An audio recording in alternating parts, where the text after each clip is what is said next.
Hello and welcome back to the Greenhorn Photo Taker. Today is a long overdue what makes this hike great and an instant classic at Sam's Point in Minnewaska State Park.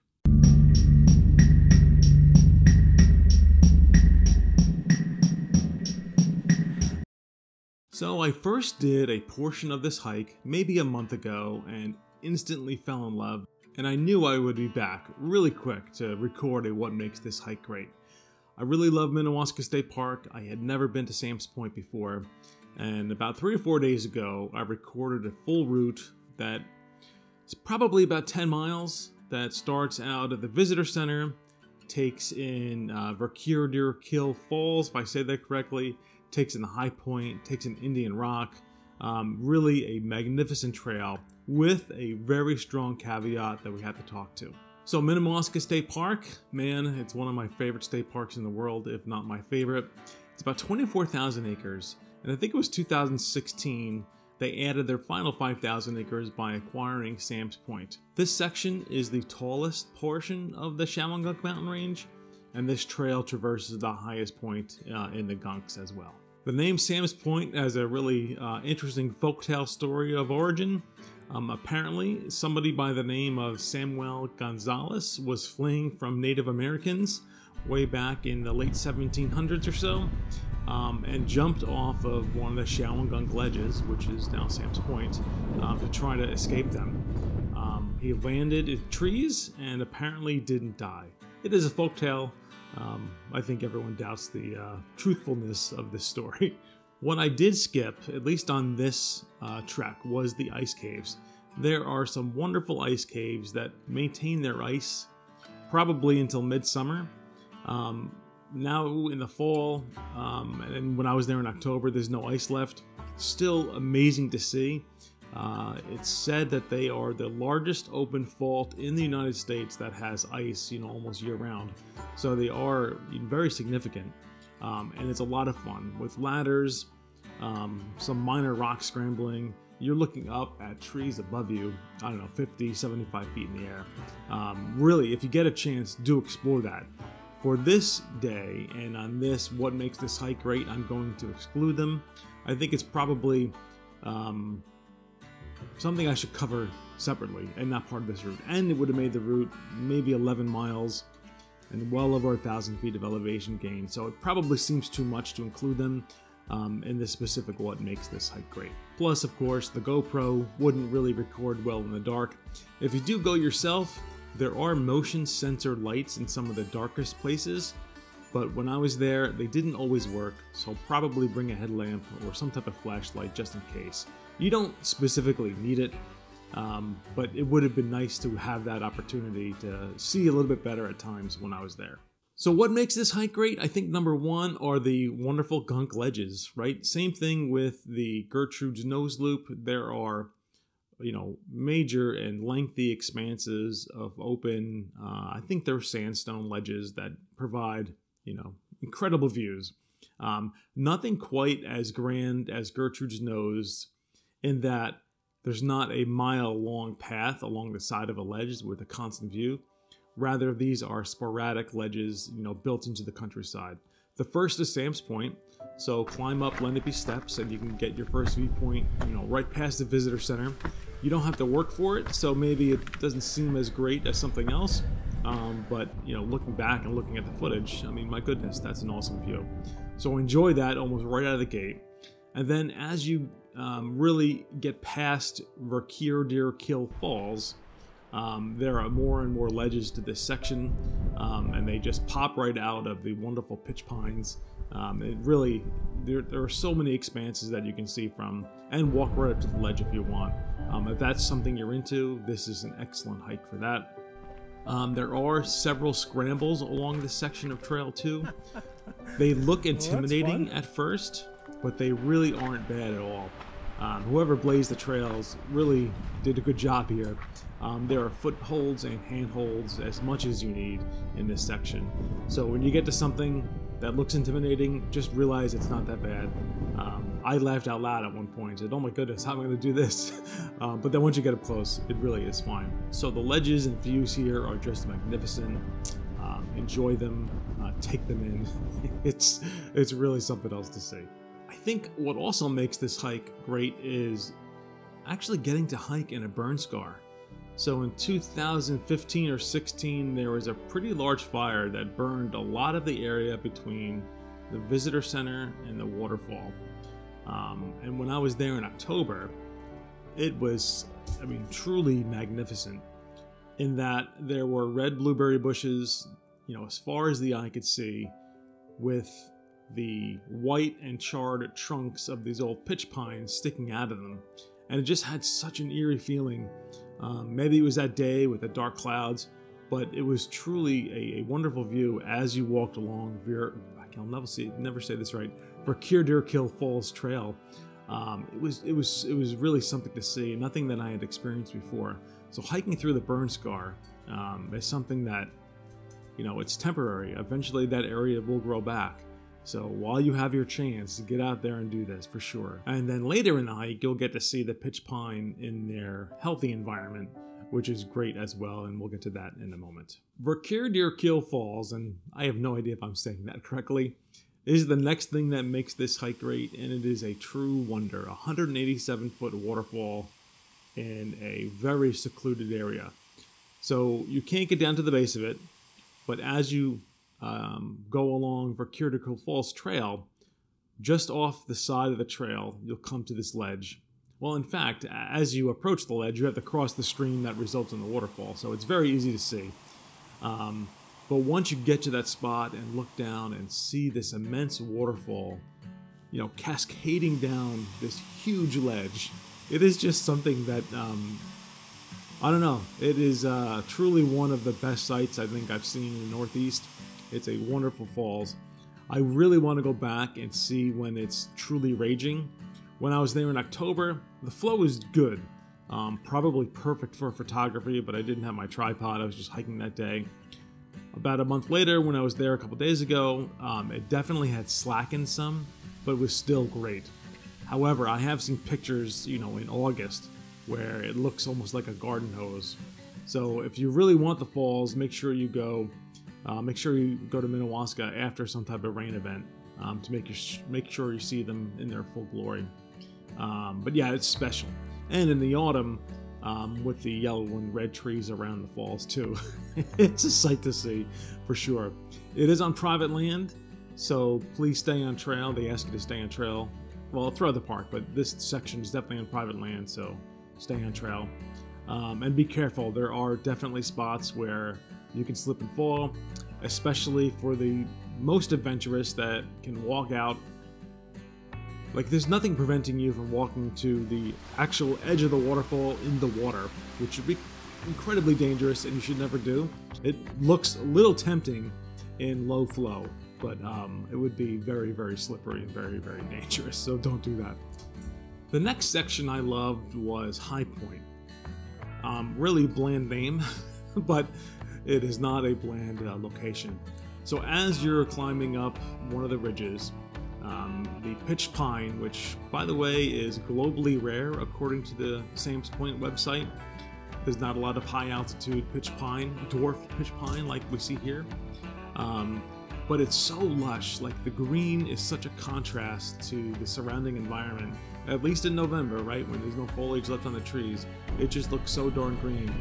And really there's, I guess it could be miles, I don't know how much there is, but as far as the eye can see, it's just these pitch pines. I've never seen pitch pines in such dense and wide area. And then you climb through the pitch pine up this one last scramble, and there's just wide open expansive views, 360 degrees, with, of course, the Catskills in the background.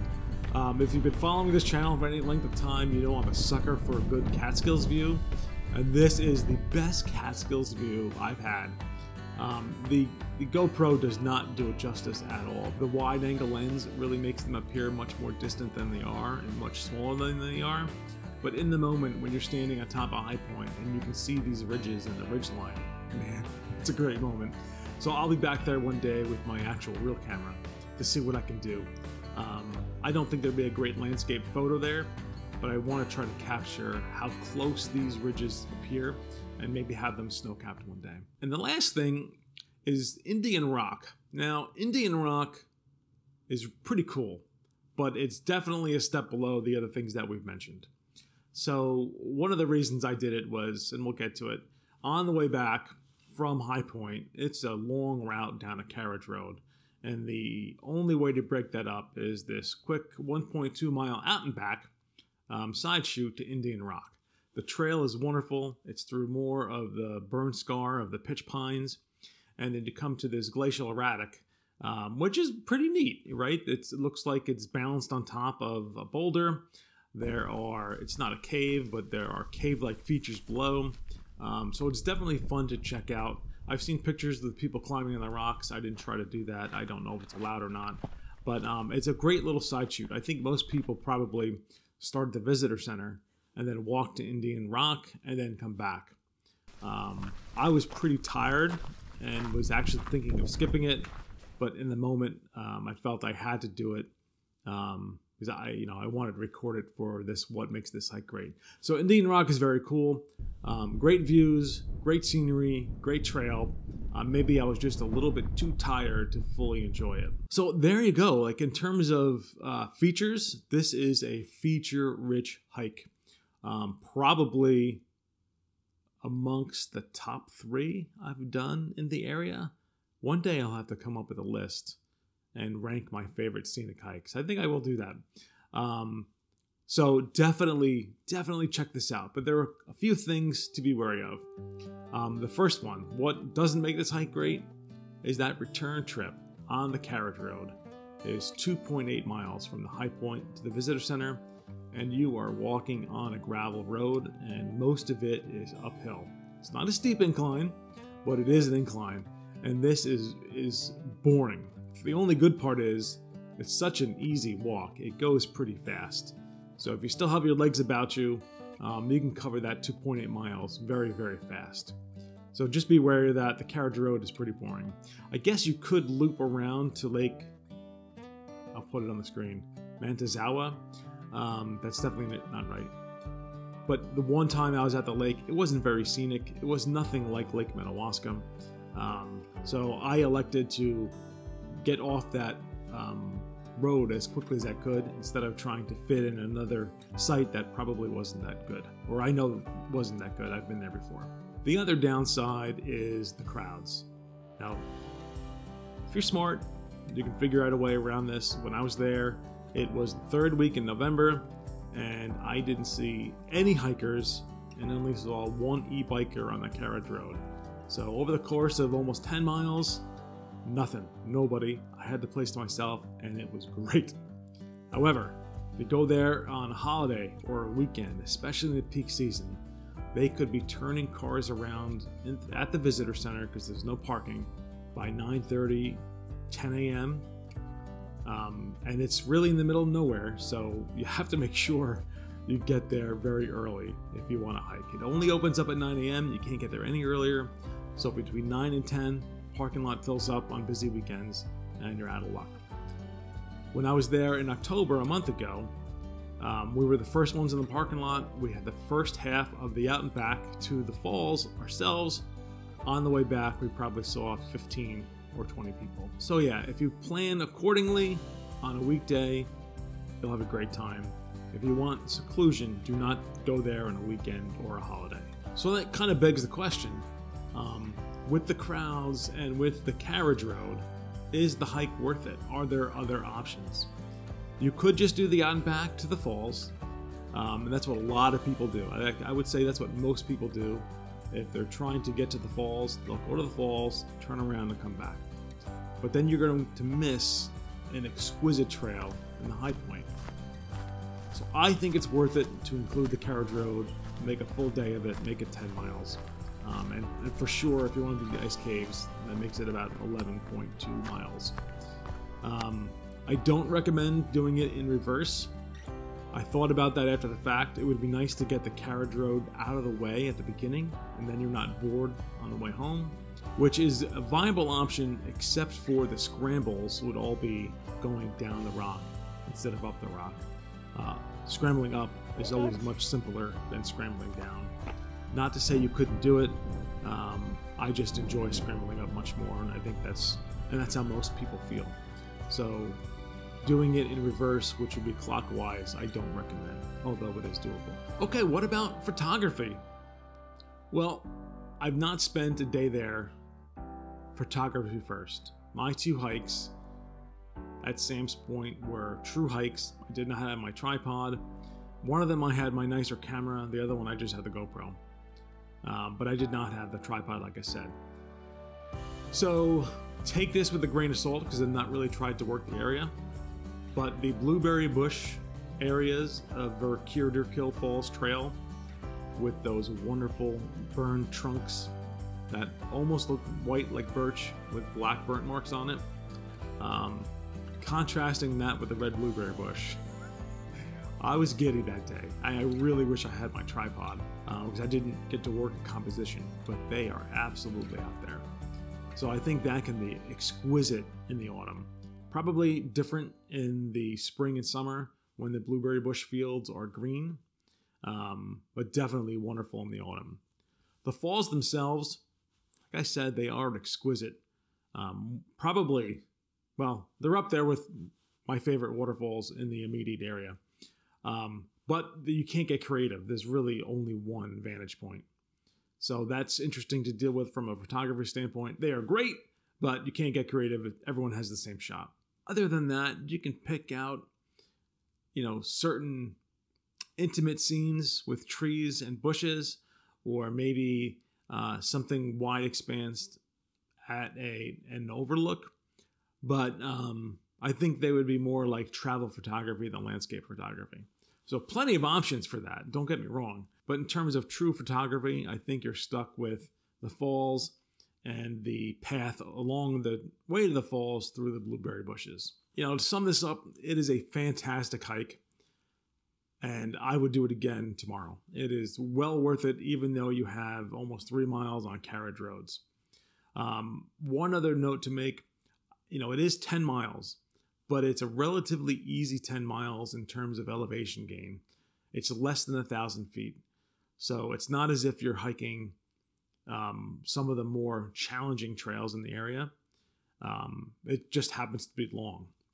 So don't let that steer you away from the full loop. I really think it's worth it in the end. Minnewaska State Park just does not disappoint. Between the Gertrude's Nose hike, the Lake of Minnewaska itself, and Sam's Point, it is, for my money, the premier state park in the area. I don't think it'll ever get old. It's my favorite place around. And don't forget, there is a full-length hyperlapse of this entire route in 4K, posted as a separate video, set to music, and pointing out the trail names and the interesting spots along the way. So definitely check that out. I like to put that on my TV and sit back and relax for a while and watch it, or maybe even have it on in the background. So don't just view this video here. Check out the hyperlapse. It's pretty interesting. Thanks so much for watching. Get out and explore.